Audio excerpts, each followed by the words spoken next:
I like beer. I want beer. So now we have Hantverksbira podcast back, and we are still at Rollin Beer Fest in Gothenburg at Rollin Bistro's backyard. And we have Ben from Northern Monk. Hi. Really nice to have you on the podcast. Yeah, thanks. welcome. You're here thanks to your Swedish importer distributor. Yes, we have come over for the festival.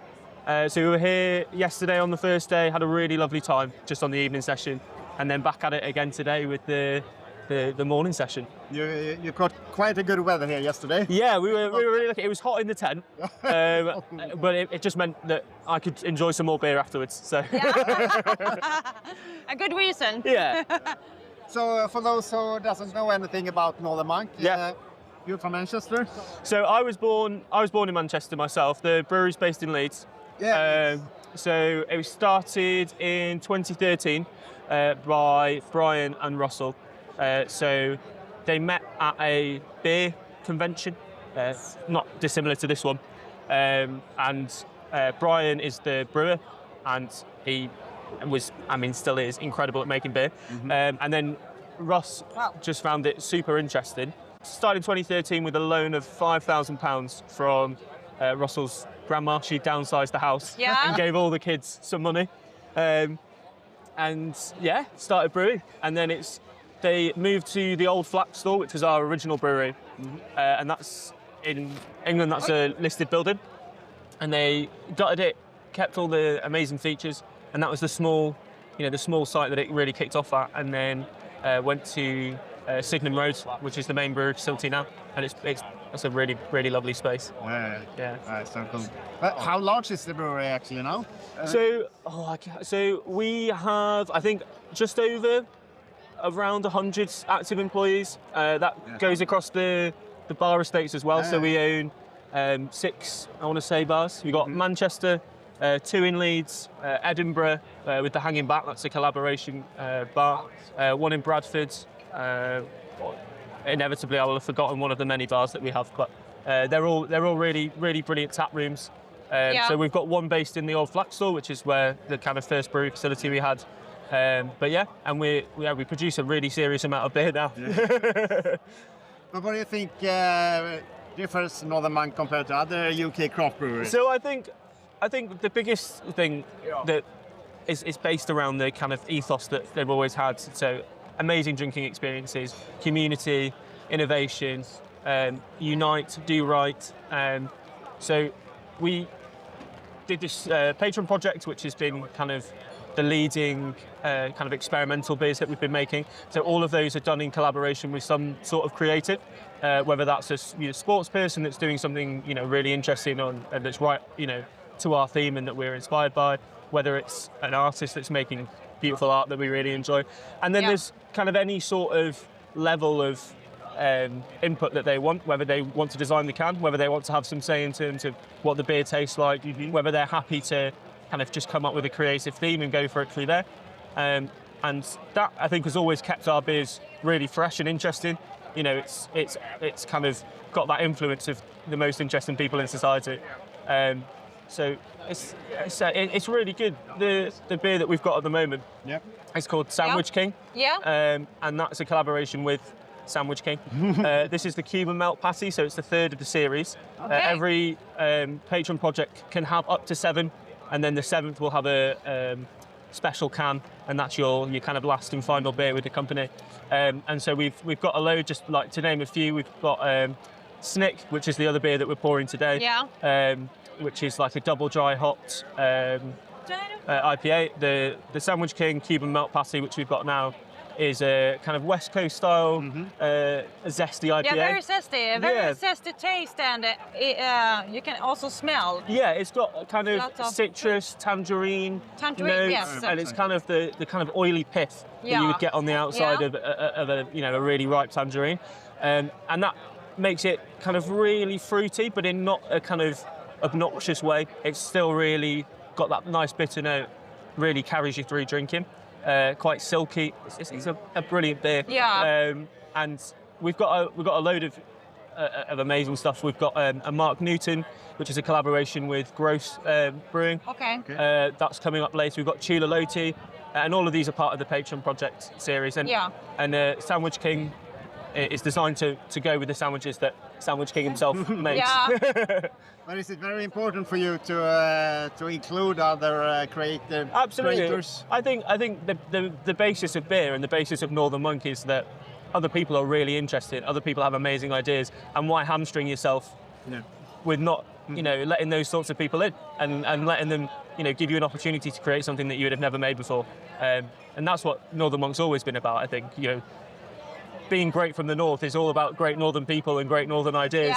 Yeah. And the wider that gets, the better the craft brew gets, the bigger the craft brewing gets. Northern Monk always wants to be there and encourage others to do the same. How has the UK craft beer scene changed a couple of years? Because I know you have some tax regulations a couple of years ago. Yeah, so it's always changing. Obviously, I think everyone's felt it. So, kind of COVID and 2019, 2020, the kind of big issues in craft brewing that have been there, and the kind of slow decline. So in the UK at the moment, the craft beer as a whole is in decline. Yeah. But Northern Monk continues to grow in that sector. So although the performance nationally isn't very well, Northern Monk is doing really well. And I think that's just a consolidation of breweries that are doing really interesting and inspiring stuff. Sadly, we've lost loads of awesome, really cool breweries. Yeah. And to some extent, there's not a lot we can do about it. There's a big campaign at the moment in the UK to reduce VAT, which is currently at 20% in the UK. Yeah. But the hospitality industry generally feels that quite heavily. Whether we see any change, whether Northern Monk is affected at all, is kind of yet to be seen. But at the moment, we're doing really well, and people still really love our stuff. I think there's a general narrative that younger people in the UK aren't as interested in craft beer. Yeah. And we definitely don't see that at Northern Monk. The image you have of your older bloke having a pint doesn't really apply. There's so many lovely beers that we make that are target all demographics. I think there's only good things on the horizon. Yeah, but what's your profile for Northern Monk? Is it all kind of IPAs or? Yeah, so the only two things that we don't brew currently is any lager, because we don't have the facility. Okay. We do a couple of, so we have a great Northern lager that's done in collaboration with other breweries, and we've got we can't do any sours. Okay. But we have, other than that, we've got a huge range from stouts, imperial stouts. We're doing a Marzen that's coming up for Oktoberfest this year. We've just released a 7.2% export stout. Again, that's part of the Patrion Project series. We've done a Radler called Summer Blush. That's going to be really good. That sounds amazing. Peach summer. Yeah. Oh my God. Hot goodness. Yes. And yeah, so we kind of do anything and anything that we've got the capability to do and facilities to do, and that's all inspired again by the Patrion Project series. Brian, our incredible brewer, and yeah, it's really good stuff. Nice. How do you balance between growth and exciting stuff and consistency? Because I mean you need to have the continuous beers, repeated beer drinkers. Yeah, so we have our core range, which is an absolutely amazing core range. So Beyond, Eternal, Faith, A Little Faith, the collaboration with Timothy Taylor's, which is Northern Rising. That's on Grace Church. Absolutely brilliant. So I believe, correct me if I'm wrong, that we are only the second brewery that Timothy Taylor's have ever done a collaboration with. Wow, that's big. So that's really big. It started off as a nitrogen poured stout. It's now actually just a standard poured stout, CO2 poured stout. But it is a fantastic beer. But those core ranges, those are the things we stand for. In the off trade, in supermarkets in the UK, we've got others. We've got Easy Juice. Heathen covers both. Yeah, that's my favorite. Heathen is a brilliant 7.2% New England IPA. It's a brilliant beer, and that's one of the older beers that the Northern Monk have been doing. There's a great sales pitch that I was told when I started, which is that you can see the collaboration of Monk in the way that those core beers started. So Eternal, which is our 4.1, it might be 2, session West Coast IPA, was the one that kind of turned the lights on, and then Faith, which is our flagship hero product, kept the lights on. And so that kind of core range offering that we're able to provide in droves is kind of what allows us then to do all this wonderful and amazing stuff that, I think if you were having to do all the time would be a really, difficult thing to get the consistency. It's very rare that we produce a bad beer. I've not had one from Northern Monk. But You're a bit biased. yeah, I'm a bit biased. Yeah. But I'm full faith. Whenever a product's released, I have full faith it's going to be another insane product. Have you noticed any specific beer trends recently? A lot of us beer geeks has done the circle, so to say, and, Yes. and came back to lager and dark lager. So Yeah. have you noticed any? I was going to say, for me personally, I'm a massive lager fan, and I think lager is definitely up and coming. I think especially in the UK, we've had the kind of same lager offering so much. There's some brilliant breweries in the UK doing some really cool lager stuff. I think also the big thing that we're seeing is kind of, or at least I'm seeing, is that a real resurgence in kind of that West Coast slightly more bitter style, and things like Eternal being, a really good product placed for that. Yeah. It's nice because obviously we've kind of had the hazy mania for years and years and years. Yeah. A lot of years. Yeah, and I wonder if there's some interesting change happening there. People are wanting different and wanting new, and then you've still got a solid, solid range of hazies that people can drink when they want to drink them. Yeah, But you mentioned the collaboration with the Taylor. With Taylor's. Oh yes, Timothy Taylor's. Timothy Taylor's, yes. Can we get that beer in Sweden in the upcoming? That is a good question. I'm afraid I don't know the answer to it. I will be able to find out for you. We need to go to UK. Yes, come to. I will be able to We pour need you to pen a a very paper. good, Yeah. a very good pour of Timothy Taylor's Northern Rising. It is a brilliant beer. I think it really came from a real desire by Brian to want to work with Timothy Taylor's. Understandably, they're a brilliant, incredible brewery. I recently went on a kind of, I don't know what you'd call it, an out day with Northern Monk, and we went to a couple of really, really lovely bars and kind of just outside the Yorkshire Moors, and we went to a couple of Timothy Taylor pubs, and they're always brilliant, and I think it was just such a pleasure to be able to do a collaboration and work with it. It's a really good beer, again, without being biased. Do you think it's any of Northern Monk beers that deserves more attention, that are a bit underrated? I think it's Unknown? I think it's difficult. Unknown maybe more a more easy question. I actually think that Faith is a chronically unappreciated product. It's our biggest seller by a country mile.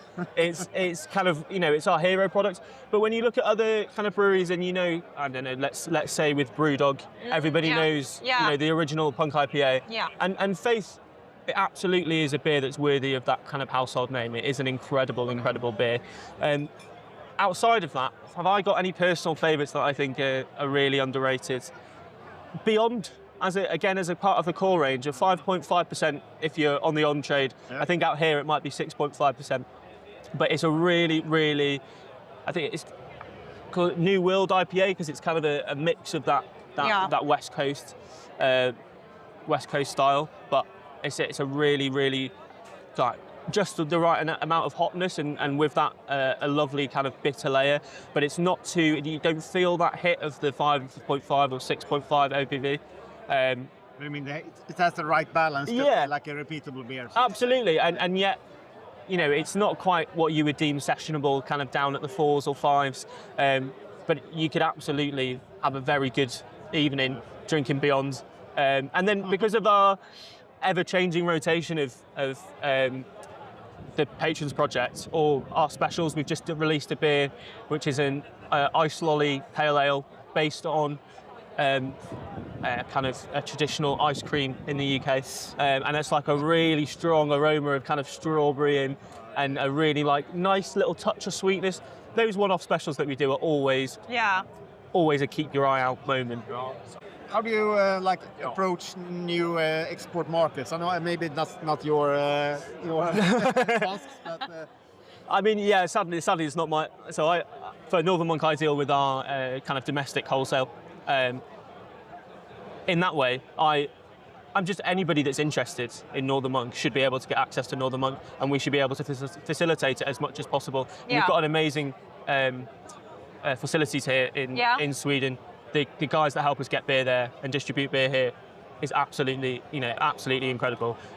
We've worked, all over the place to a ridiculous. We were in Miami, I'd say like 2 months ago, some beer festivals there. We do beer festivals all over the place. Cal, our events manager, is incredible, and I don't really understand how he's still going, to be honest. He's back home, and he sends you he guys sends us all over the world. That's fine by me. But is this your first time for Northern Monk in Sweden? This is my first. I've been with Northern Monk for 3 months. I'm not sure how I managed to blag my way into getting, but it's been brilliant. I've worked for other bars and other companies before. Yeah. The kind of facilities that Northern Monk have, and what I've felt since being here, particularly in Sweden, the already established love that people have for Northern Monk is incredible. And it's credit to the amazing brewers we've got and the beers we've created. People like Grace being able to get you guys really good beer. That's meant that so many people have been so happy seeing us here, and what more can you ask for? It's not that usual that you have a representative from Northern Monk in Sweden, so it's really nice. And I think it was either recently or in the near future, there's 7 new releases at Systembolaget from Northern Monk. Yes. So it's quite a massive release. Okay, they are a bit pricey, but they're important. You've got to pay for quality, right? Yeah, that's true. It's my favourite beer, and I'm happy to pay an insane amount for what is my favourite beer. Yeah, that's how it is. Do you see any similarities between like the Swedish craft beer scene market and the UK ones? Yeah, so obviously I've had lots of Swedish beer over many years. When I first started getting into craft beer, some of my Omnipolo was one of my first introductions. Yeah. I apologise for my awful pronunciation, but is it Tuol? Tuol, yes. Yes. Tuol, yes. Apologies. Yes. But also generally the Nordic, like the kind of attitude towards beer around it is absolutely brilliant. And trying some of the stuff I've had today, it's been some of the most, I like to think that I've got a very good beer knowledge. I've not heard of half the stuff that we've been having today. not even the name of the breweries, but actually the type of beer that I'm drinking. And it's what a refreshing thing. You can sometimes get stuck in the craft beer scene of thinking that everything's a hazy IPA, or the guys from Manchester that we've been kind of sat next to today, Pomona. Yeah. Even their stuff has been absolutely incredible, and they're an hour down the road, and I've never had anything quite like it. Is that true? Yeah. Wow. They're really, really. So they're based in Manchester, so it's an hour and a half, something like that. Yeah. And coming here, it's always a really lovely refresher, an eye opener of how the different markets are driving different things forward and what we can be involved in, and that's really refreshing. So when do we see like a collaboration with the Swedish brewery? Oh, I tell you what, I'll get with Brian as soon as I get back. Yeah, I would absolutely love it. I mean, it would be after a trip like this, it would be something I would love to be involved in. It's the amount of people here that I would, be happy to see a million times again. It should be like a brewery that and a beer that the gain of both of you, because I guess you will brew like quite large batches compared to Swedish. Yes, brewers, I think there's always something for both of us to get. We get, as with the Patrion Project series, the ability to have amazing creativity, interesting new, again, some of the crazy beers that we've had today, and they get all the brilliance of Brian's brewing knowledge, all the expertise and creative outlets that we've got as well. And that to me sounds like a dream partnership. So, is it like if you only can choose one Northern Monk beer? If I could only choose one Northern Monk beer, you mentioned 1 or 2 favorites already. So one Northern Monk beer that I could. It is a really difficult one. I'm trying to feel like I've had a million already, so I'm just trying to. I'm trying to like. But are you into the lighter ones or the darker, like Imperial Stouts or IPA? We used to do a beer called Striding Edge, which was a very light IPA. So it was kind of in the 3%, 2.8% region. We've stopped doing that beer now, but that was one of my favourites.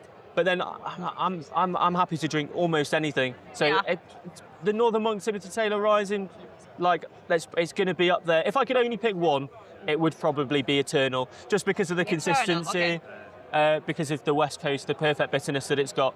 But then it's difficult because we release 3 specials a month, including the Patrons Projects, sometimes 4, sometimes 5.